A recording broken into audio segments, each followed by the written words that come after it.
أحبائي المشاهدين، رحب فيكم بحلقة جديدة من برنامج بلا قيود، وحلقة اليوم مسجلة. بجزء من الحلقة رح نشاهد شهادة الأخ جوكرتا من الجزائر. جوكرتا كان منادي للصلاة، مؤذن، وإقامته المفضلة كانت المسجد، ولكن لما العمل أخذه إلى مدينة تانية تعرف على حقيقة جديدة، والحقيقة اللي تعرف عليها غيرت كل حياته.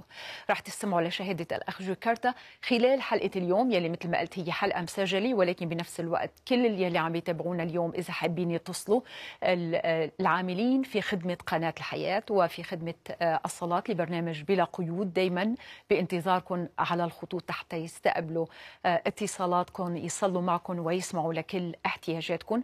وأنا دايما مثل العادة برحب بكل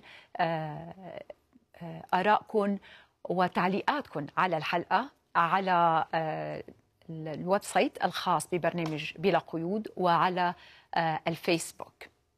ولكن قبل ما نروح لشهادة الأخ جوكرتا، حابة أحكي اليوم عن موضوع كتير مهم بالنسبة لي وبالنسبة لكم كلكم، يلي هو أهمية محبة الإنسان لنفسه. يمكن تقولوا يلي نحن محتاجينه اليوم حدا يعلمنا أو يعلم الناس كيف يحبوا بعضهم، مش كيف الواحد يحب نفسه. لكن يلي كتار منا ما بيعرفوه هو إنه الإنسان يلي ما بيعرف يحب نفسه ما بيقدر يحب حدا، وإنه إذا كانت علاقة الإنسان مع نفسه علاقة مكسورة، أول شيء ما رح يجذب على حياته إلا الناس يلي عندهم مشاكل، الناس يلي ما عندهم الاستقرار العاطفي ولا عندهم الاستقرار النفسي. تاني شيء ما بيقدر يبني علاقات ثابتة ومتوازنة، معظم علاقاته بتكون فاشلة. وإذا بنى عائلة قبل ما يتعلم يحب نفسه، رح يبني عائلة معرضة بشكل كبير للتفكك.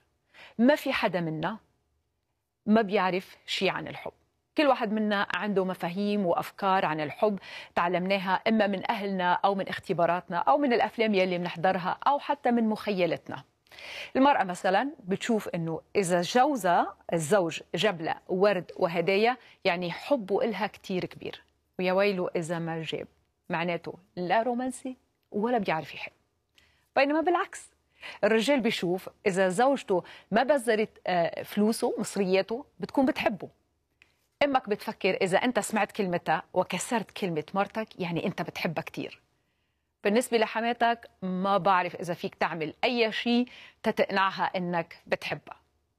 كلنا تعلمنا اشياء عن الحب، مثلا انه لازم نحب اخواتنا واصدقائنا وجيراننا، وبالبيت المسيحي تعلمنا حتى اعدائنا لازم نحبهم. لكن ما حدا علمنا انه لازم نحب نفسنا. على العكس، تعلمنا إنه المحبة هي تضحية ونكران للنفس. المحبة هي إنك تفكر بكل الناس قبل ما تفكر بنفسك. الكتاب المقدس بيعلمنا المحبة لا تطلب ما لنفسها.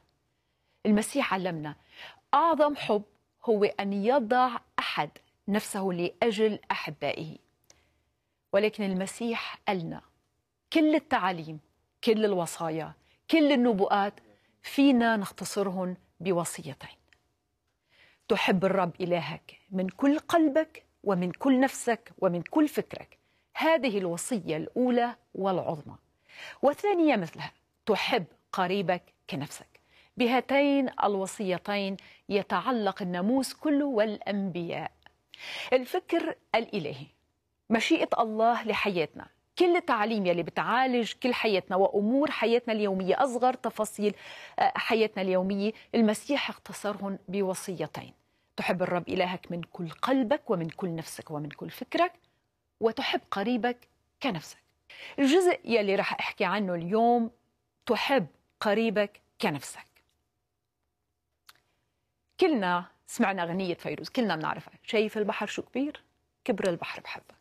لما تقول لشخص بحبك قد البحر، دغري بيشعر الشخص انه حبك له كتير كبير، لانه بيعرف انه البحر كبير والبحر عميق والبحر حدوده كبيره وبعيده وما بنقدر نشوف هالحدود. فاذا لما تقول له بحبك قد البحر يعني الحب صار كتير كبير، ومقياس هيدا الحب هو البحر. ساعتها بنقدر نشوف قديش هالحب كبير، لما نشوف قديش البحر كبير. ولكن لما نحن بنسمع وصيه تحب قريبك كنفسك، بنفكر بس بكلمة تحب قريبك. لازم تحبه كتير، لازم تحبه بكل الأوقات. ولا مرة واحد منا بيوقف عند كلمة كنفسك. يعني النفس هي مقياس المحبة لأي إنسان آخر بالعالم. محبة الزوج لزوجته، محبة الأم لأولادها، محبة الصديق للصديق، محبة الإنسان لله. تحب الرب إلهك من كل قلبك. إذا ما فيك تحب نفسك، إذا أنا ما بقدر أحب نفسي، ما بقدر أحب حدا. وإذا كنت ما بفهم نفسي، ما رح أقدر أفهم حدا. وإذا كنت ما بملك نفسي، ما بقدر أعطيها لحدا، ما بقدر أعطيها حتى لله لأنه ما بملكها. إذا نحن دايما بنحاول نحط الوصية تحب قريبك كنفسك بس من منظار قريبك. ولكن خليني أنا أحطها بكلمات أبسط. بتصير تحب نفسك الوصية، فإذا بتصير بهيدا الشكل: تحب نفسك وكما تحب نفسك تحب قريبك. فإذا ما فينا نهرب من نفسنا، والله ما بده إيانا نهرب من نفسنا. لما بتختلف أنت وصديقك فيك تبعد عنه شوي حتى ترتاح. لما بتتعب من مكان معين، من بلد معين، من مطرح معين، فيك تتركه وتروح لمكان جديد. بس نفسك ما فيك تتركها، ما فيك تبتعد عنها، ما فيك تتركها وراك. نفسك بترافقك وين ما رحت. النفس هي مصدر كل قرار نحن بناخده بحياتنا. إذا بدك تعرف ليه قراراتك مش صحيحة، ليه ما عم توصل للنتيجة يلي بدك إياها، ولا سيما بعلاقاتك مع الناس، لازم تبدأ تفتش داخل نفسك. وأول مكان لازم تسأل فيه، أول مكان لازم تفتش فيه: شو هي قيمة نفسي؟ هل نفسي إلها اعتبار عندي؟ هل فيي أنظر إلى نفسي وأقول مثلا: كاتيا أنا بحبك؟ هل فيك تنظر لنفسك وتقول مثل ما قلت أنا، تسمي نفسك بالاسم وتقول أنا بحبك أو أنا بحبك؟ ساعتها بتقدر تحس قديش أنت عندك تقدير لنفسك، أو إذا فعلا أنت عندك محبة حقيقية لنفسك.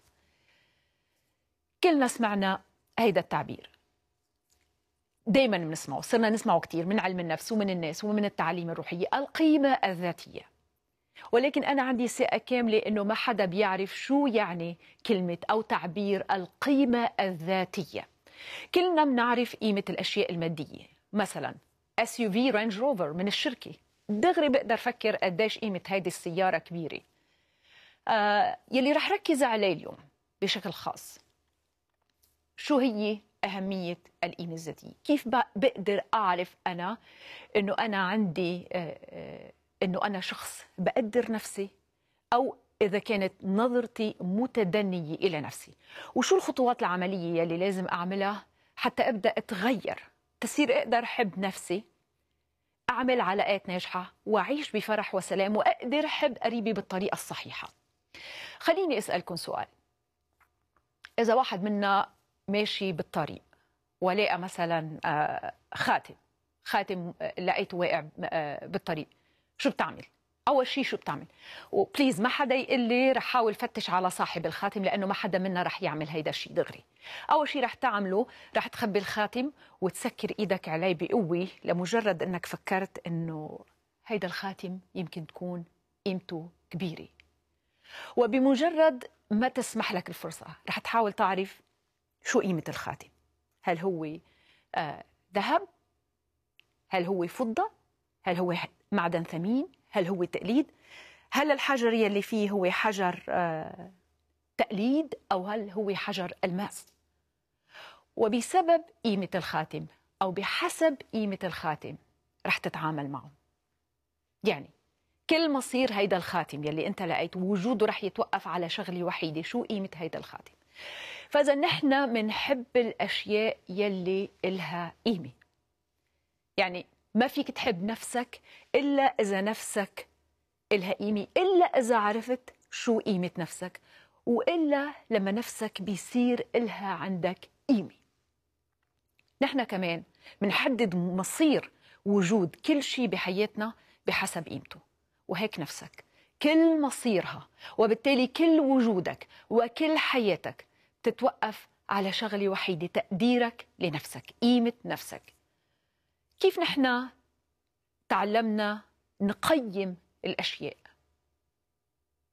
شو هو مقياس تقييم الأشياء عنا نحن البشر؟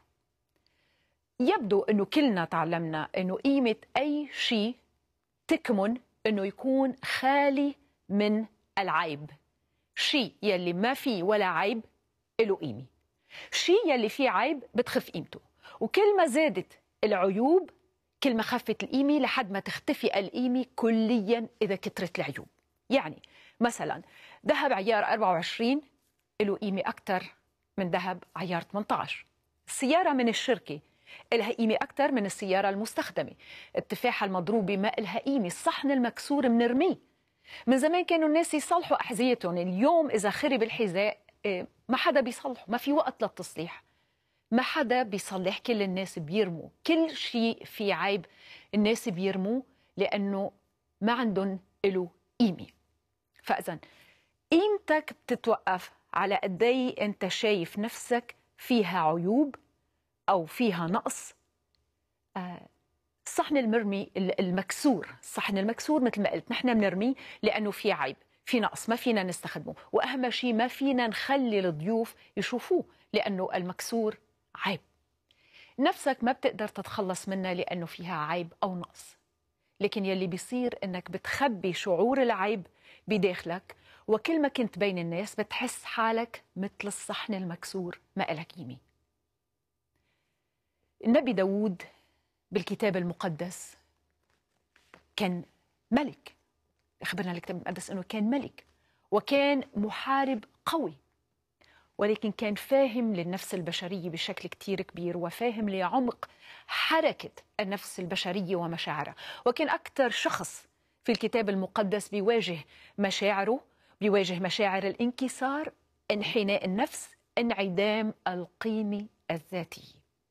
أسباب النبي داود الملك داود بالشعور بفقدانه قيمته، مع أنه صاحب نفوذ وحضور بين الناس، وكان صاحب جمال مثل ما بيقول عنه الكتاب المقدس، وكان صاحب ثروة، وكان ممتلئ من روح الله، ولكن أسبابه بشعوره بانعدام القيمة الذاتية ما بتختلف عن أسبابنا نحن يلي بتخلي كل واحد منا يشعر أنه بلا قيمة.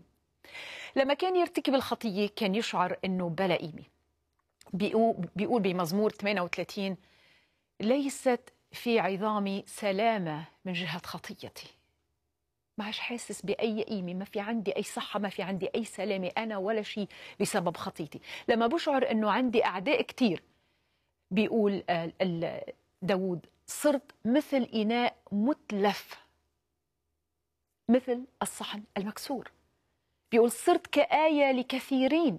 كل الناس لما بنشعر أنه الناس عم يحكوا عنا بنحس أنه شافوا عيوبنا، ونصير بلا قيمة عند نفسنا لما الناس بيشوفوا عيوبنا. بيقول داود: صرت كعصفور منفرد على السطح. أنا وحيد بأحزاني بظروفي، ما إلي أي قيمة بين الناس. بيقول: صرت أجنبيا عند إخوتي. لأنه ما حدا بيقدر يرجع القيمة للنفس إلا الرب، داود كان يرجع دايما بكل هيدي المشاعر إلى محضر الرب. كان يوقف هونيك ويقول: عطشت نفسي إلى الإله الحي. الله حي، يعني قادر أن يحييني. ما حدا من الناس عنده جرعة حياة إضافية يعطيني إياها. الله وحده هو الحي وهو الحياة، فهو يحيي النفس الميتة بمشاعر العيب. هو القادر أنه يحيي كل شيء ميت بنفسك. ثم داود بيرنم بالمزمور 23: الرب راعي. كلنا بنعرف هيدي الترنيمة: الرب راعي فلا يعوزني شيء. ليش؟ يرد نفسي ويهديني. يرد نفسي ويهديني. البعض منا بيشعر من دون أي اعتبار، من دون أي قيمة لنفسه، لأنه لما كنا أطفال الأهل دايما حبوا حدا من الإخوة أكثر منا. يمكن البعض منا دايما تعرضوا لانتقادات، أو الأهل تعاملوا معنا بعنف. ولما الناس بيتعاملوا معنا، ناس يلي منحبهم بيتعاملوا معنا بقسوة كبيرة، منحس إنه العيب فينا، ومنكبر وبتبقى قيمتنا بعين نفسنا صغيرة. وين ما كنت وبأي علاقة رح تتصرف من دون أي ثقة بنفسك، رح تتصرف وكأنك دايما محتاج لرضا الناس، لأنه نفسك ضايعة منك، نفسك تايهة، نفسك ما إلها قيمة، فأنت محتاج أنه الرب يرد نفسك. فداود كان يقف قدام الرب ويرنم: يرد نفسي ويهديني إلى سبل البر. مش رح تقدر توصل إلى أي مكان أنت بدك توصل له، سواء بمحبة الآخرين أو سواء في صلاح أو سواء في تخلي عن الخطية، إلا لما الرب يرد نفسك، يرد الاعتبار إلى نفسك. يلي بيصير لما بتشعر إنك بلا قيمة، ما فيك تشعر بمحبة الناس، بتشعر إنك مفصول عنهم، ما فيك تحب نفسك. يلي بيصير أعمق من هيك، إنه نفسك تصاب بالجوع الكبير، الجوع للحب، جوع للحنان، جوع لأنك تكون مقبول بين الناس، تصبح إناء كرامي بدل ما تكون إناء متلف، تصبح صالح بعين الناس مش مثل الصحن المكسور. الله يرد النفس، بيرجع النفس إلى راحتها، مثل ما داود بيقول له بالمزمور 116: أرجعي يا نفسي إلى راحتك لأن الرب أحسن إليك. لأنه كل شيء بالكون عابر، كل مخلوقات الله والأرض عابرة وقتية فانية. نحن، أنت وحدك أبدي، أنت وحدك كائن أبدي، أنت ابن الله، أنت بنت الله إلى الأبد. الله ما بيتخلى عن ولاده، الله ما بيتخلى عن الإنسان بسهولة وما بيتعامل معك بشفقة. الله بيحبك وقيمتك عنده ما بيغيرها شعورك بالعيب أو شعور العيب يلي انزرع فيك من خلال الناس يلي كانوا حولك، ولا سيما أكثر الناس يلي كانوا يحبوك، يلي هن أهلك، أو من كونك أنت بتختلف عن الآخرين. مثلا بتفكر هيدا الشاب من عائلة غنية، أنا من عائلة فقيرة، صديقي عنده وظيفة عالية، أنا مجرد عامل بسيط، هيدي السيدة جميلة جدا، أنا ولا مرة حدا قال لي إنه أنا جميلة. قيمتك عند الله إنك إله، إنك بتخصه، أنت تخص الله، أنت ابنه، أنت عمل إيديه، وأنت وحدك من بين كل خليقته. الله اختارك حتى تمضي الأبدية معه. وفقط لما تكون صادق بمشاعرك قدام الله، مستعد تقبل أمانة الله وصدق مواعيد الله، مستعد تقبل محبة الله الأبدية لإلك يلي ما إلها ولا أي شرط، بهيدا المكان بمحضر الله بترجع تشوف نفسك إلها قيمة، بترجع تشوف القيمة الحقيقية لنفسك، خالية من العيوب يلي انزرعت فيك لأسباب ما إلها قيمة. بترجع تشوف نفسك مثل الألماس مش مثل الحديد، بترجع تشوف حالك رانج روفر من الشركة مش هيونداي مكسورة. أنت ابن الله وعزيز بعينه، الله بيحبك وما بتحتاج إنك تكون كامل، ومش الآخرين هن يلي بيعطونا قيمتنا، يلي بيعطوك قيمتك، لأنه هو بيكمل كل ضعف، وهو بيجدد كل قلب مكسور، وبيعطي روح مستقيمة. داود من بعد ما جلس بكل مشاعر العيب والانكسار وصغر النفس والضياع قدام الرب، بيخرج من محضر الرب وبيقول: في يوم دعوتك أجبتني، شجعتني قوة في نفسي، بالمزمور 138.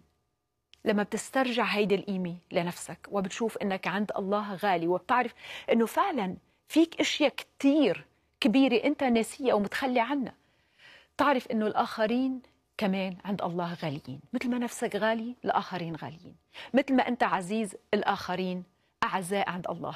لما بتسامح نفسك من عيوبها قدام الله وبتشوفها كبيرة وجميلة، بتصير تسامح الناس، ولما بتتعامل مع نفسك بحب ورحمة بتصير تتعامل مع الناس ببساطة وتواضع. ولكن إذا شعور انعدام القيمة الذاتية ترسخ فينا من نحن وصغار، بيخلينا إما أنانيين أو أشخاص مضحين بأنفسنا. وهون خليني ألفت النظر كتير إنه الأشخاص اللي بيضحوا بنفسهم بيفكروا هني أفضل أشخاص تيحبوا الناس حواليهم وأفضل أشخاص بيقدروا يعطوا المحبة، بينما هني على خط متوازي مع الأناني، اثنيناتهم ما بيعرفوا يحبوا واثنيناتهم عندهم نظرة متدنية إلى نفسه.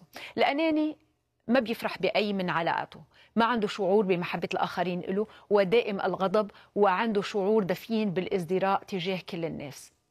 نفس الشيء الإنسان يلي بيضحي بنفسه، عنده نفس مشاعر الإنسان. كيف تعرف إذا أنت شخص مضحي بنفسك؟ أول شيء أنت ما بتحسب لنفسك حساب. خليني ركز هون للأشخاص يلي بدهم يعرفوا إذا هني فعلا أشخاص بيضحوا بنفسهم ومفكرين إنه هيدي التضحية بالنفس معناتها هي حب القريب مثل ما وصانا الرب. لما أنت شخص ما بتحسب حساب لنفسك، مستعد تعطي الكل، مستعد تعطي بكل الأوقات وتعطي كل شيء. أنت شخص دايما بتشعر أنك محتاج إلى موافقة الآخرين، لازم الكل يكونوا راضيين عنك، محتاج تشعر أنك دايما مقبول من الآخرين، دايما بتحاول ترضي الأشخاص الآخرين ولو على حساب نفسك، دايما بتقول الكلام يلي هن بيحبوا يسمعوا حتى لو كان رأيك مختلف، لأنه بتخاف تقول رأيك، بتخاف تزعجهم. دايما بتعمل كل شيء بيطلبوه الناس منك، ما فيك تقول لا لحدا. بيعني لك كتير انه كل الاشخاص يلي بحياتك يحبوك كتير ويبينوا لك هيدي المحبة بكلمات وبأفعال وبمدح. إذا حدا قال عنك أي كلمة انتقاد أو أي كلمة سلبية للحال بتشعر إنه ما إلك أي قيمة. فإذا هيدي كلها بالشخص يلي بحس إنه هو دايما مضحي تجاه الآخرين، ولكن بالواقع هو مش عارف شو هي حقيقة نفسه. من صفات الشخص اللي دايما مضحي تجاه الآخرين إنك أنت دايما بتتأثر، مزاجك بيتأثر كتير بكلام الآخرين، وبتفقد سلامك وفرحك لما الناس بيقولوا عنك أي كلمة، وقيمتك بتشوفها فقط من خلال كلام الناس عنك ورأي فيك. كمان الشخص يلي دايما بيضحي بنفسه سعادته بتتوقف على رأي الآخرين فيه. يعني هو سعيد إذا حدا قال عنه كلمة حلوة، هو بيأتعس حالاته إذا بيسمع كلمة وحدة، أو إذا بيشوف شخص عم يطلع له تطليعة بيفكر إنه هيدا الشخص يمكن عم يفكر فيه شيء غلط اليوم. الشخص كمان يلي بيضحي بنفسه بيدخل كل الناس بقراراته، دايما عنده هم وحيد، شو الناس عم بيفكروا فيه، ودايما هيدا الشخص مستعد يعمل كل شيء حتى ينال رضا الناس. كمان أنت بتضحي بنفسك لأنك بتحاول تتجنب المواجهة، بتهرب من المواجهة المباشرة مع أي شخص، شو ما عمل معك، شو ما كان حجم الخطأ، بتهرب من المواجهة المباشرة، مع أنك بقلبك تعبان كتير منه، تعبان من الوضع، ولكن بتحاول كل ما تشوفه أنك تضحك له وتتودد له، ومع هيك بتلاقي نفسك ما عندك فرح، ما عندك سلام، مش قادر تحبه بصدق. دايما بتحاول تحكي المشكلة لطرف ثالث، ولكن ما فيك تواجه بشكل مباشر. بتفكر انه هيدي هي المحبة الصحيحة يلي قالنا عنها الرب يسوع، تحب قريبك كنفسك، انك ما تزعج حدا، انك ما تقول كلمة مزعجة لحدا. ولكن هل انت عم بتحب بصدق؟ لا. ولكن لما بتواجه الآخرين عم تعمل شيء في صلب متطلبات المحبة. الكتاب المقدس بيعلمنا إذا أخطأ إليك أخوك فاذهب إليه وعاتبه بينك وبينه، وإذا ما تغير الوضع خذ معك أشخاص من الكنيسة وعاتبه. يعني العتب يلي بقلبك، التعب يلي بقلبك، الخطأ يلي ارتكبه الشخص تجاهك، أو شعورك إنه في شيء غلط بينك وبين الشخص الآخر، ما تحكي عنه بغياب الشخص إلى طرف آخر وتتصرف بحضوره كأنه كل الأشياء طبيعية، ولكن المواجهة الصريحة والمباشرة بنعمة. ولما ترجع لمحضر الرب وتتذكر هيدي الجردة وتشوف انه هيدا فعلا انا شخص كنت مفكر حالي انه انا مضحي بنفسي محب للآخرين، ولكن بالواقع انا عندي نظرة كتير خاطئة لنفسي، ومش قادر اعمل قيمة لنفسي، ومش قادر احب التانيين، مش قادر احب قريبي، مش قادر احب نفسي، الاشخاص مثل نفسي، لانه انا بالحقيقة بالدرجة الأولى ما عندي محبة لنفسي. لما ترجع لمحضر الرب وتستعيد نظرتك الصحيحة لنفسك مثل ما كان داود يعمل، وتستعيد قيمتك الحقيقية كإنسان بتحب نفسك وقادر تحب من دون خوف ومن دون شعور بالاحتياج، ولكن تشعر أنه عندك قدرة على الحب ومش احتياج وجوع إلى الحب. عندك قدرة أنه تعطي الحب، ولكن مش عم تعطي الحب حتى تاخد في مقابل الحب رضا وحب. لما بتتوقف أنه تقارن نفسك مع حدا، ولما ما بتعود تنظر لنفسك نظرة شفقة ولكن نظرة احترام كبيرة، ساعتها ما بتعود تسمح لحدا أنه يعاملك على أنك أقل قدر أو أقل قيمة، وما بتعود تشوف الآخرين بعدسة مكبرة وكأنه كل الحسنات فيهم وأنت كل السيئات فيك. ساعتها بتصير تقدر تشوف سيئات الناس، لأنه قد ما نحب الناس عندهم سيئات ونحن محتاجين نشوف هيدي السيئات، وبتصير تحبهم بالطريقة الصحيحة من دون ما تحاول أنت أنك تصلحهم أو تغيرهم، لأنه تغيير الناس مش مسؤوليتنا. تغيير الناس هو مسؤولية الله. حتى تغيير أنفسنا ما فينا نغير أنفسنا إلا بمحضر الله، لما نتعلم كيف ننظر إلى أنفسنا نظرة صحيحة. ساعتها كمان بتصير تتحمل المسؤولية. لما بتعرف قيمة نفسك وقيمة الآخرين بتصير تتحمل مسؤولية، ما بتعود تتحمل اللوم. الشخص المضحي بنفسه دايما بيلوم نفسه، دايما شو ما صار خطأ حواليه بحط اللوم على نفسه. خليني أعطي بالنهاية بعض الخطوات نحو الشفاء. أول شيء، درب نفسك إنك تقول لا. محبة القريب كالنفس، إنه تحب قريبك كنفسك، ما بتعني إنه دايما لازم تقول له حاضر نعم شو ما بدك. الرب يسوع علمنا ليكن كلامكم نعم نعم أم لا لا. لا، كلمة اللا نو كلمة أيضا مقدسة وفعالة مثل النعم. كلمة اللا أحيانا هي أهم من إنه نقول نعم. إنه ما تقبل حدا يحكم فيك. الشغلة الثانية، تتعلم تقول لا، انك ما تقبل حدا يحكم فيك. يعني لما تشعر انه في حكم من الاخرين عليك ترفض الحكم في الحال، ما تخليه يفوت الى نفسك. الرسول بولس بيقول بكورنثوس الاولى والاصحاح 4 والعدد 3: واما انا فاقل شيء عندي ان يحكم في منكم.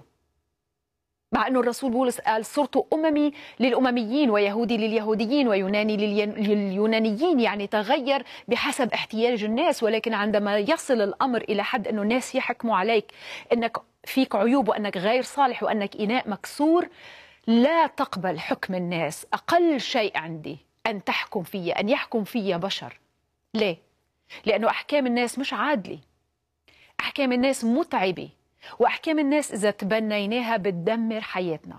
نحن محتاجين حكم النعمة وحكم المحبة على حياتنا، وهيدا هو حكم الله على قيمتنا وعلى حياتنا وعلى شخصنا وعلى كامل كياننا عنده. حكم الله علينا هو حكم المحبة والنعمة، حكم الغفران وحكم القبول.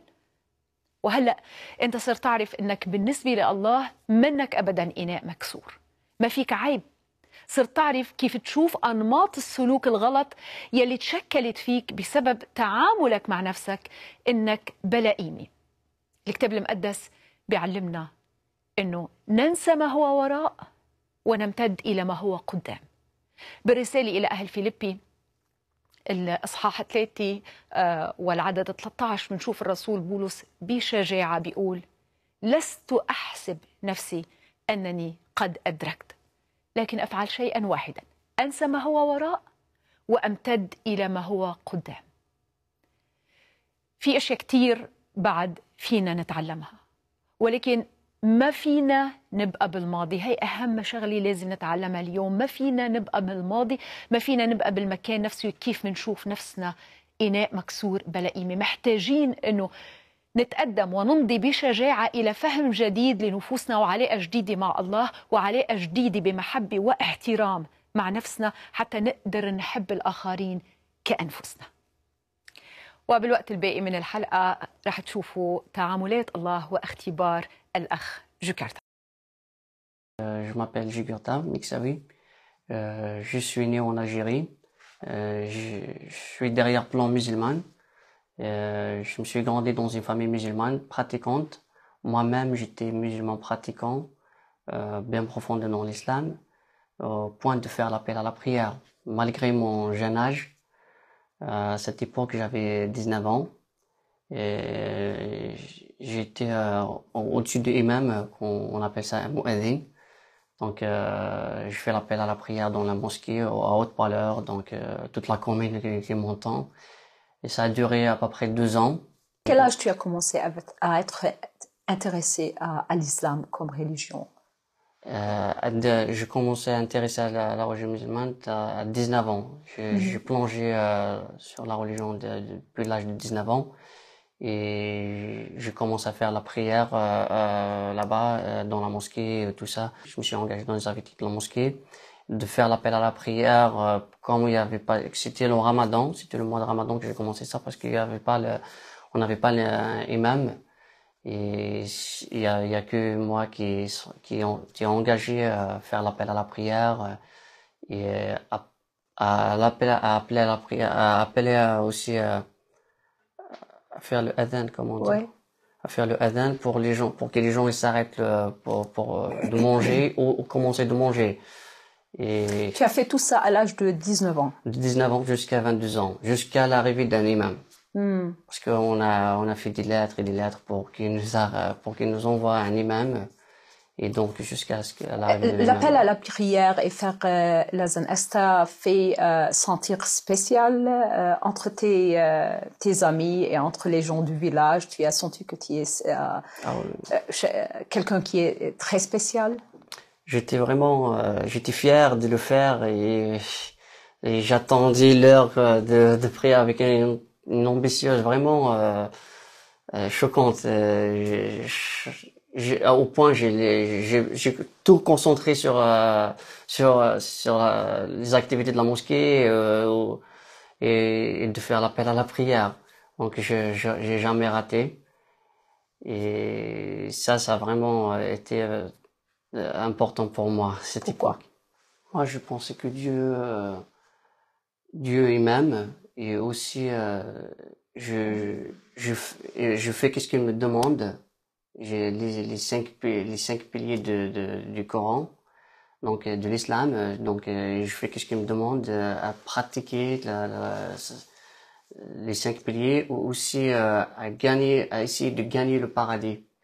À toucher le cœur de Dieu pour que je rentre au paradis, essayer de gagner le paradis par rapport à mes œuvres, par les œuvres. Et, et ça me donne être active à faire les œuvres de Dieu. À cet âge, 19 ans à 22 ans, les jeunes gens ont des soucis tout à fait différents, Jukarta. Ils pensent, je veux faire une éducation, je veux travailler pour le futur, je veux tomber amoureux. Les soucis des jeunes gens ne sont pas la religion. Pour toi, pourquoi c'était différent? J'ai cherché Dieu. À l'âge de 19 ans, j'ai commencé à chercher Dieu. Comme j'étais né dans une famille musulmane, donc dans mon entourage aussi c'est l'islam, donc je vois pas d'autres dieux. Il y a que c'est dans l'islam qui est Dieu. Et moi j'ai cherché Dieu, donc je suis plongé dans cette religion. Et je regardais pas autre chose. Je pensais pas à mon avenir et rien d'autre. Je focalisais pour Dieu. Je cherchais Dieu. Après, donc, comme je vous avais dit que je plongeais dans cette religion, donc j'ai fait les activités de la mosquée jusqu'à l'arrivée d'un imam. Et donc je me suis éloigné, comme il y a un imam qui est arrivé, donc je me suis éloigné de faire le adhan et tout ça, donc c'est lui. Et puis j'ai quitté l'école. Et comme j'ai quitté l'école, j'ai fait un stage d'électricité. Et j'ai trouvé un boulot dans une entreprise, dans une boîte. C'est hors de ma commune, c'est pas loin de ma commune. Et le propriétaire de cette entreprise, il était chrétien. Et mais en cachette, en discret. Mais c'est les gens de son village qui me disaient que lui, il est chrétien. Tu fais attention à lui, il est chrétien et il va te ramener vers sa salle religieuse, entre guillemets. Et je fais attention, c'est des mécréants, c'est c'est des impurs et tout ça. Moi, au contraire, par curiosité, je voulais savoir plus de ce chemin qui est caché, qui on n'est jamais entendu de ça. Et je pose des questions à lui, c'est quoi les orthodoxes, c'est quoi les catholiques, c'est quoi les protestants. Je pose beaucoup de questions. Et lui, il me répond aussi. Après, on rentre dans un débat sans se rendre compte. Et moi, je l'ai contrarié par rapport à ma reconnaissance du Coran, par rapport à mes connaissances. Alors, tu as commencé à poser des questions à ton patron? Oui, je commence à poser des questions, beaucoup de questions par rapport au christianisme. Et c'est quoi le christianisme? Et lui, il me répond. Et c'est quoi les orthodoxes, c'est quoi les catholiques, les protestants, comment Dieu peut avoir un fils, je pose beaucoup de questions. Et lui, il me répond avec une sagesse. Et aussi, il me répond, mais ces réponses qui étaient claires et qui me convainquent. Pourquoi? Pourquoi les réponses te ont convaincu? Parce que il me dit la vérité. Pourquoi tu sais que c'est la vérité? Alors, tu as étudié le Coran. Oui, mais à façon... Et pour toi, le Coran est le mot de Dieu. Oui. Pourquoi tu penses que ces réponses sont la vérité? Parce que quand on fait des débats et il me répond, donc il me convainc. À la fin, il me convainc avec lui. Moi, je savais pas qu'il me répond par rapport à la Bible. Et finalement, par exemple, je vais vous donner un exemple par rapport à l'assurance. Là, quand j'étais musulman, donc on prie, on fait tout, mais on sait pas si on rentre au paradis ou non. Mais par contre, dans la Bible, Jésus-Christ, il nous a dit crois et tu seras sauvé. C'est pas par rapport à les œuvres que tu seras sauvé, mais c'est avec la grâce que tu seras sauvé. Et je suis mort, j'ai payé à ta place. Et ça m'a vraiment touché. Après ces discussions, est-ce que tu iras au mosquée et tu poses des questions à l'imam? Tu lui dis, voilà, c'est ce que la Bible dit, et voici le Coran. Est-ce que tu as posé des questions à quelqu'un pour mieux comprendre ton Coran, l'islam, ta religion? Je l'ai pas fait. Je l'ai pas fait les premiers temps. Je l'ai pas fait. Comme je vous avais dit, c'était en décret parce qu'ils vont m'empêcher carrément aller là, de travailler là-bas. Donc je l'ai fait au plus tard quand je voulais lui dire voilà qu'est-ce qu'il dit la Bible et qu'est-ce qu'il dit le Coran. Donc il me regardait bizarrement. Il me disait que attention, ils vont t'influencer. Et parce qu'en fait moi quand je me suis trouvé, j'ai fait mes recherches moi-même, j'ai fait la comparaison entre le Coran et la Bible. Ouais. Et j'ai trouvé les réponses dans la Bible. Dans la Bible,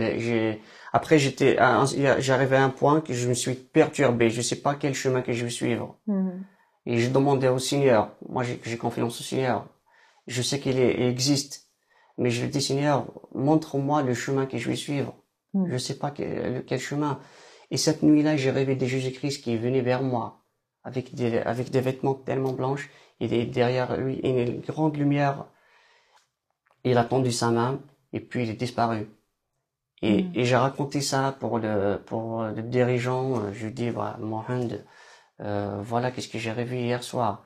Il m'avait dit, t'as demandé le Seigneur, il t'a montré le chemin. C'est à toi de choisir maintenant. J'ai raconté ça pour les musulmans que j'ai pris avant. Comment tu as su dans le rêve que c'était juste? Vous voyez comment une fois on a vu le film de Jésus à la mosquée. Ouais. Donc on voit des fois des films de Joseph, des films de Abraham et une fois on a ramené un film, on fait de la prière, une soirée de prière à la mosquée. Et donc on ramène des fois un film pour le voir. Ouais. Et on a ramené le film de Jésus-Christ, donc on a vu le film de Jésus-Christ à la mosquée quand j'étais musulman. Donc en train de regarder le film de Jésus, on voulait enlever les contradictions, parce que dans le Coran, il raconte pas que Jésus est le fils de Dieu et tout ça, donc on voulait savoir où est-ce qu'il est contrarié. Et puis l'image de Jésus que j'ai vue dans le film, c'est elle qui est revenue dans mon rêve. C'est cette image qui est revenue dans mon rêve. Alors, c'était après ce rêve que vous avez pris la décision de convertir au christianisme? Absolument, petit à petit, voilà, je me suis éloigné de la mosquée, j'ai laissé la prière, j'ai insisté les cultes on le fait dans un champ dehors de leur village, dans leur commune, dans un champ au-dessus d'un olivier, donc discrètement, comme on n'a pas la liberté de culte. Et j'ai insisté à leur culte et tout ça. Et de plus en plus, je fréquente les chrétiens et je me sens la paix. Et d'ailleurs, j'ai laissé beaucoup de choses que je fais avant, de mauvaises choses, de la colère par exemple. J'ai plus de colère. J'ai laissé la cigarette d'un seul coup. Je sais pas comment j'ai laissé la cigarette. Et pourtant, j'ai essayé plusieurs fois, plusieurs années, j'ai essayé. Mais euh, à ce moment-là, j'ai laissé la cigarette, je sais pas pourquoi, comment. Et puis j'ai raconté ça au pasteur. Je lui ai dit voilà, il y a un changement vers moi. En moi, je sais pas comment. Il m'avait dit c'est des signes de conversion. Et ça m'a vraiment touché et et et qu'elle m'a aidé à chercher, à approfondir dans le christianisme. Je suis toujours en train de rechercher et de rechercher. Tu n'étais pas avec un groupe des chrétiens ou bien à l'église ou bien... Je vais des fois, comme je vous avais dit, des fois à leur culte, j'insiste à leur culte qu'on le fait discrètement mais je vais pas à l'église comme si je connais pas et c'est loin. Et aussi par rapport à moi, j'avais peur à mon entourage. Donc j'étais un petit peu discret parce qu'ils me demandaient pourquoi je viens plus à la mosquée et tout ça. Donc je dis à cause de travail parce que je travaille beaucoup. Donc j'arrive 22 heures à la maison, donc je peux pas venir. Et jusqu'à le jour où ils m'ont vraiment forcé, pourquoi tu viens plus à la mosquée, là je lui dirai voilà, et je disais que je suis converti, je suis chrétien, j'ai trouvé le vrai chemin et je vous montrer la Bible, qu'est-ce qu'il dit la Bible, et qu'est-ce qu'il dit la parole de Dieu. Et c'est là que je suis Tu as raconté à tes parents que tu es converti? J'ai raconté ça à mes parents que qu'on était tort avant, qu'on n'était pas dans le bon chemin et je voulais que soient sauvés, que je l'amène, que je le montre, le christianisme, le vrai chemin. Comment ils ont réagi envers ta conversion? Mon père jusqu'à présent et ma mère, ils me disaient qu'il faut que tu reviens à ta religion, tu as trahi ta religion et tout ça. Ils me voient comme un malade, comme un fou. Pas de menaces? De menaces, mon père à l'époque, il me disait que si tu reviens pas, je sors de la maison, je veux plus te voir et tout ça, mais il m'a jamais forcé. Il a jamais fait. En fait, quand je suis converti après une année, j'ai quitté le pays. Je suis venu ici en France. Donc, je sais pas vraiment. Tu as parlé, je garde du colère. Tu as dit que tu avais du colère quand tu étais musulman. Comment ça? En fait, je supporte pas quelque chose de rien du tout et m'énerve, ça me rend nerveux. Et je suis quelqu'un nerveux, donc, je suis quelqu'un de colère, quoi. Quelque chose de rien du tout m'énerve. Mais après, quand je me suis converti, j'étais lent à la colère. Je me suis rendu lent à la colère. Parce que il y a un changement que je sais pas comment exprimer ça, mais ça vient au fond de moi, je sais pas. Et je sentais la paix et quand je vois quelque chose, je prie pour cette chose. Donc je suis pas en colère, ça me rend pas en colère. Au contraire, je prie pour cette mauvaise chose que je vois. Alors, quand tu étais musulman, la colère ne te dérange pas? Si, ça me dérange. Ça me dérange tu as prié comme musulman pour Dieu, pour te... On peut pas prier pour que Dieu pour la colère, mais c'est nous qu'il faut laisser ça. Mais en fait, sans aide de Dieu, on peut jamais. Si tu avais des amis de ton âge au village là où tu as vécu? Oui, oui, il y en a beaucoup d'amis musulmans Et Comment ont-ils réagi envers la conversion? ils me voient comme quelqu'un influencé et comme quelqu'un qu'on peut pas avoir confiance à lui. Comme j'étais musulman et je suis converti en christianisme, donc qu'on peut pas avoir confiance à lui. Et comme ils me voient comme j'étais trompé par le diable. Et ça, je sais pas comment. J'ai essayé de leur parler de la Bible, de le vrai chemin, mais ils veulent pas comprendre ça. Et l'imam du village, est-ce qu'il vous a appelé pour discuter avec vous ta conversion, Ouais. ou bien te faire revenir à l'islam? Ils ont fait des réunions plusieurs fois par rapport à ça, mais ils m'ont appelé, mais moi j'ai jamais été le voir. Parce que je sais pas, ils étaient nombreux, j'avais peur pour moi, donc j'ai pas été le voir. Alors, Jucart, tu as grandi dans une famille musulmane. Ta maman est pratiquante depuis un jeune âge. Et dès que tu as commencé à fréquenter les chrétiens et à lire la Bible, tu as commencé à sentir que la Bible, c'est la vérité. Jésus, c'est le vrai chemin.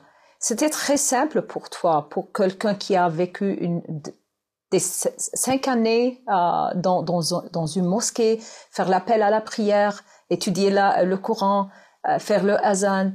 C'était tout simplement un changement très rapide pour moi. C'était pas. Comment peux-tu l'expliquer? J'ai pas changé rapidement. Ça fait par rapport au changement, j'ai un an. Moi, j'étais dans le doute et dans les questions et dans les recherches. Ça m'a duré un an et c'était pas facile, mais par rapport parce que je travaillais avec ce pasteur, donc il m'a aidé à approfondir, à chercher et par rapport aussi à mon rêve que j'ai vécu. Et ça m'a vraiment touché, ça m'a marqué. Et aussi c'est comme une vérité qui était dévoilée. Donc j'ai vu une vérité. J'étais j'étais fermé. J'étais dans un chemin fermé. Et du coup, quand j'ai vu la vérité, c'est là que c'est là que quand tu vois la vérité, ça y est, t'as plus de doute, t'as plus de recul. Donc j'ai vu une vérité, moi, c'est la vérité, j'ai parti dans le chemin de vérité. Est-ce qu'il y a des moments où tu as senti que peut-être j'ai pris une mauvaise décision de convertir au christianisme? J'ai jamais senti ça parce que de plus en plus je suis convaincu par rapport à le chemin, c'est le vrai chemin parce que avec les témoignages que Dieu me fait et que avec ces miracles que Dieu me fait et quand je l'appelle qu'il vient me secourir et j'ai jamais senti que c'était pas un bon chemin. Au contraire, je suis convaincu que c'est le vrai chemin et de plus en plus parce que Dieu il est partout, il est là pour nous. Et quand j'ai vécu des moments difficiles, et quand j'appelle le Seigneur, il est toujours là. Moi, je vois toujours les gens musulmans, ils ont peur de leur Dieu. Ils ont peur de faire quelque chose qui contredit le Coran. Alors pour toi, tu as quitté l'islam, tu as quitté ce Dieu qui fait tout le monde peur. Tu as eu des moments où tu as senti peur de ce Dieu? C'est pour ça, comme je vous avais dit tout à l'heure, c'est pour ça que j'avais peur avant. C'est vrai, j'avais peur avant. Et c'est pour ça que j'ai resté à genoux, j'ai demandé Seigneur, je sais que tu existes, montre-moi le chemin. Montre-moi quel chemin que je vais suivre. Avant, j'ai dit montre-moi la religion, mais maintenant c'est le chemin, c'est pas une religion. Je dis montre-moi le chemin que je vais suivre. Et quand il m'a montré, quand il est venu dans mon rêve, qu'il m'a montré le vrai chemin, j'ai plus peur de quitter cette religion. Et au contraire, j'ai trouvé la paix dans le christianisme. Et j'ai trouvé la paix, j'ai trouvé l'assurance, j'ai trouvé la grâce, j'ai trouvé beaucoup de choses, l'amour. Quand était le vrai moment où vous avez crié « Seigneur, viens dans mon cœur » Est-ce que tu te rappelles de ce moment? Je me souviens très très bien de ce moment. Que j'ai resté à genoux, j'ai pleuré, j'ai dit Seigneur, je suis dans l'angoisse, je sais pas quel chemin que je vais suivre, mais Seigneur, je sais que tu existes, montre-moi le chemin que je vais suivre. Je suis perdu. Je sais pas parce que j'étais entre deux pas différents. Et c'est là que j'ai vu dans mon rêve, donc comme je vous avais dit. C'était le moment de conversion pour toi? Peut-être c'était le moment de conversion pour moi. C'est là que j'ai pris la décision.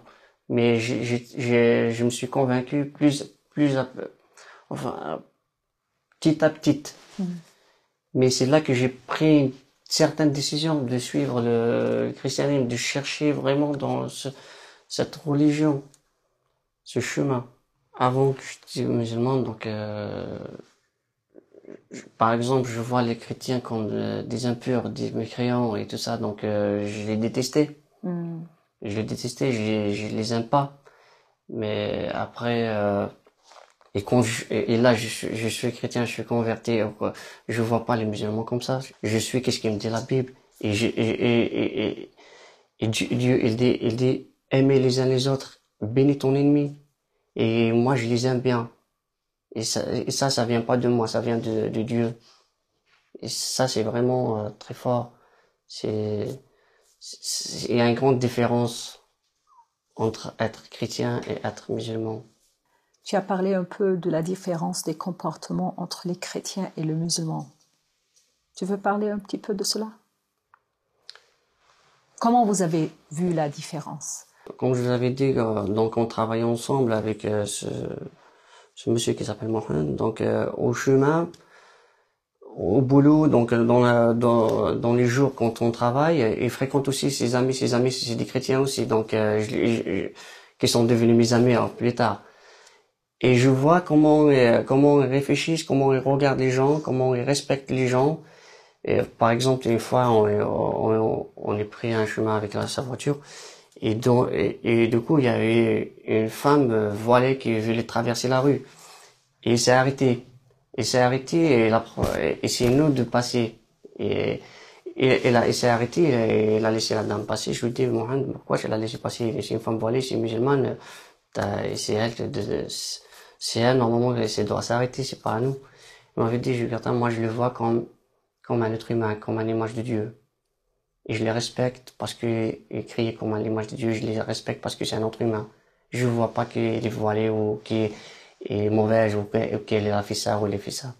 Je vois des autres humains comme ça m'a touché. Il voit des gens, il respecte les gens et ça m'a vraiment comment les chrétiens, comment ils voient d'autres personnes, comment ils voient la vie, comment ils respectent d'autres personnes, ça m'a touché. Ça a été différent dans l'islam parmi les hommes musulmans. Comme je vous avais dit, moi, je parle de moi-même, je prends l'exemple de moi-même avant que j'étais musulman, donc on voit les chrétiens comme je vous avais dit comme des mécréants, comme des impurs, donc c'est des gens qui sont torts, qui sont koufars, qu'on dit.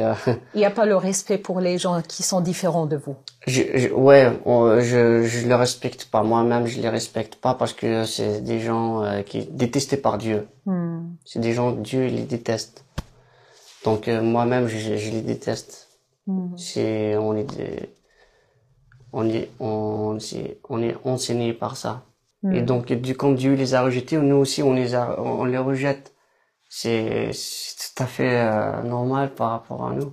Donc je vois des chrétiens comme ils se sont rejetés par Dieu et des juifs aussi. Donc je les vois comme c'est un peuple maudit qui est rejeté par Dieu et on ne les aime pas. Et sauf s'il est converti. S'il est converti en islam et tout ça, donc là il vient dans la bonne voie. Et c'était très touchant ce que tu as dit, que lorsque ton patron t'a dit que il voit la femme comme être humaine. C'était nouveau pour toi, parce que dans le passé, quand tu étais musulman, tu voyais les autres comme détestés par Dieu. Alors tu ne penses pas que ce sont des êtres humains. Je le vois comme des êtres humains, mais je le vois comme c'est des gens que comme je vous avais dit tout à l'heure, c'est des gens qu'on peut pas s'asseoir avec eux, c'est des gens qu'on peut pas parler avec eux, et des gens que il faut s'éloigner d'eux et les détester au point. Alors là, c'est un chrétien ou ou il est juif ou je sais pas. Et là, on les déteste. On les déteste, on les respecte pas. Malheureusement. Est-ce que tu gardes encore une bonne relation avec la famille, avec ta maman? Vous savez, comme la Bible dit, il faut pardonner à les uns les autres, il faut aimer et bénir ton ennemi et les aimer. Moi, j'ai toujours des bonnes relations avec eux. Moi, j'ai pas un problème. Je les appelle, au contraire, et Dieu m'a promis dans sa parole que je te sauverai et je te sauverai ta famille. Amen. Et j'espère qu'un jour, ils seront sauvés et seront convertis en christianisme. C'est difficile un peu de voir que tu es un homme qui avait dans le passé le colère. Tu es très calme. Je suis devenu calme parce que Dieu m'a aidé. C'est Dieu qui vient en moi maintenant. C'est pas ma volonté. Je fais pas ma volonté, je fais sa volonté. Et Dieu me rend calme de plus en plus. Et merci Seigneur parce que c'est lui qui décide. Ce n'est pas moi. En grandissant dans la foi, maintenant, Jugurtha, qu'en penses-tu du christianisme, de la relation avec Dieu, du Seigneur, être Seigneur de notre vie? Pour moi, je prends l'exemple de moi. Dieu pour moi, c'est une relation avec lui. Donc je vais avec lui. Et c'est sa volonté qui est devant moi. Et c'est lui qui décide donc de mes projets. C'est lui qui décide d'être qu'est-ce qu'il voulait. Bien sûr, on est dans ce monde, mais on vit de ce monde, mais on n'est pas de ce monde. Et moi, je suis le Seigneur, je suis ses enseignements par rapport à la Bible.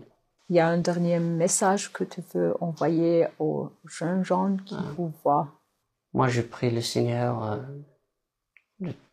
Chaque jour, je prie le Seigneur et je demanderai toujours que toute l'humanité soit sauvée, et particulièrement l'Afrique du Nord et ma famille. Je prie pour eux pour qu'ils l'ouvrent, le Seigneur, il ouvre et il dévoile cette vérité cachée et qu'il leur rendra une visite spéciale et qu'il touche leur cœur et qu'il leur ramène et qu'il l'enlève de ce chemin sans issue. Moi, je l'appelle chemin sans issue, vers le vrai chemin. حلقتنا لليوم انتهت. على أمل لقاء جديد بترككم مع بركة الرب يسوع. ولكن إذا كانت الحلقة لمست شيء بقلوبكم، إذا كان الله تكلم لك من خلال الحلقة، أو شعرت أنه فعلا كلمة اليوم كانت موجهة لك أنت، بتمنى أسمع منكم على الإيميل يلي رح يظهر على الشاشة comments@bilaquyud.com. كمان بحب أشوف تعليقاتكم على الويب سايت الخاص ببرنامج بلا قيود وعلى الفيسبوك.